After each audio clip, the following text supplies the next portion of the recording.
ازيكم؟ انا دينا هعمل معاكم صينيه سمك بلطي في الفرن، انما ايه حكايه تشرف في اي عزومه. جربوها بالطريقه دي وانسوا بقى السمك المقلي والزيت الكتير والكلام ده كله. طعمها جميل جدا ومكوناتها كلها موجوده في البيت، مش هنحتاج نجيب حاجه من بره. اعملوها جنب سمك صياديه وطبق سلطه والخضار اللي تحت السمك وانسوا بقى. حاجه كده ما شاء الله، جربوها مش هتندموا. هنجيب السمك بتاعنا وهنضفه كويس جدا من بره ومن جوه. ممكن نخلي بتاع السمك ينضفه لنا كويس، بس طبعا هنعيد عليه تاني لما نروح البيت. هنغسله كويس بالميه والليمون. طبعا السمك بتاعنا يفضل ان احنا نجيبه فريش، بس لو موجود عندنا في الفريزر تمام مفيش مشكله نستخدمه.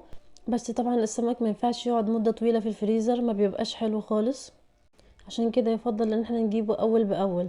وقبل ما ابدا اشتغل في السمك بتاعنا هعمل فيه فتحات طويله بالسكينه كده، عشان التوابل بتاعتنا توصل لكل اجزاء السمكه من جوه، وما يبقاش في حته وصل لها توابل وحته تانية لا. هكمل بالطريقه دي لحد ما اخلص كميه السمك بتاعتي كلها.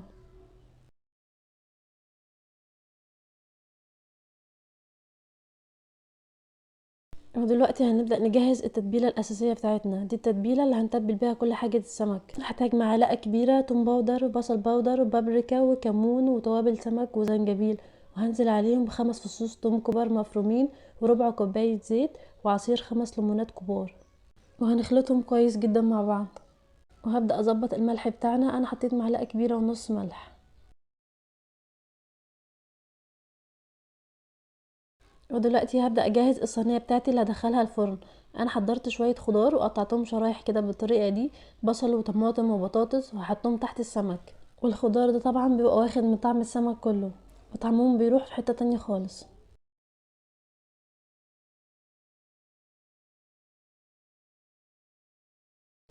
طبعا مش لازم نحط نفس الخضار اللي انا حطاه، كل واحد ممكن يحط الخضار اللي بيحبه. ممكن نحط فلفل او جزر، ممكن ما نحطش بطاطس خالص، نكتفي بس بالطماطم والبصل. وطبعا احنا ممكن ما نحطش اي خضار خالص تحت السمك، بس لو حطينا السمك على طول في الصينيه هيلزق فيها. فاحنا لو كده ممكن نحط في الصينيه ورق ألمونيوم وعليه ورق زبده ونحط عليهم السمك. وهنا بعد ما حطيت الخضار بتاعنا في الصينيه نزلت عليهم بجزء من التتبيله بتاعتنا، وهبدأ اخلطهم مع بعض بالطريقة دي كده. وطبعا انا هظبط الملح بتاعنا برضو عشان الخضار بيبقى محتاج شوية ملح، حطيت معلقة صغيرة زيادة. وبعدين هجيب السمك وهبدأ اتبله بالتتبيلة بتاعتنا. هحاول ادخل التتبيلة في كل حتة كده من بره ومن جوه، وادخلها كمان بين الفتحات اللي انا عاملاها من فوق. المهم ما يبقاش في اي حتة في السمكة مش واصل لها تتبيلة. هكمل بالطريقة دي لحد ما اخلص السمك بتاعنا كله وهرصه فوق الخضار.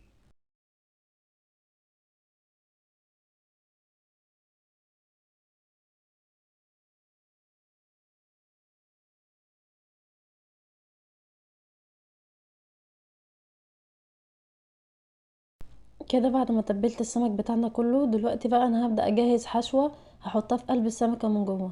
جبت بصلتين صغيرين وقطعتهم جوليان بالطريقة دي، وحباية طماطم وحباية فلفل اخضر وقطعتهم مكعبات، وبشرت جزراية كبيرة.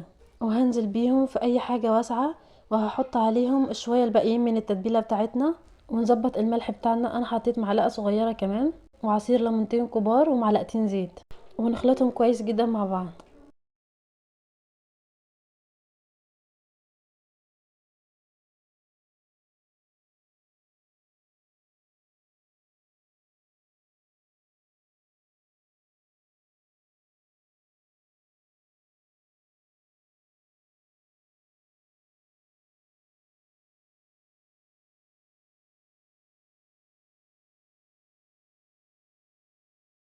وبعدين هنبدأ نحشي بيهم السمك بتاعنا. هنفضل نكمل بنفس الطريقة دي كده لحد ما نخلص الكمية بتاعتنا كلها.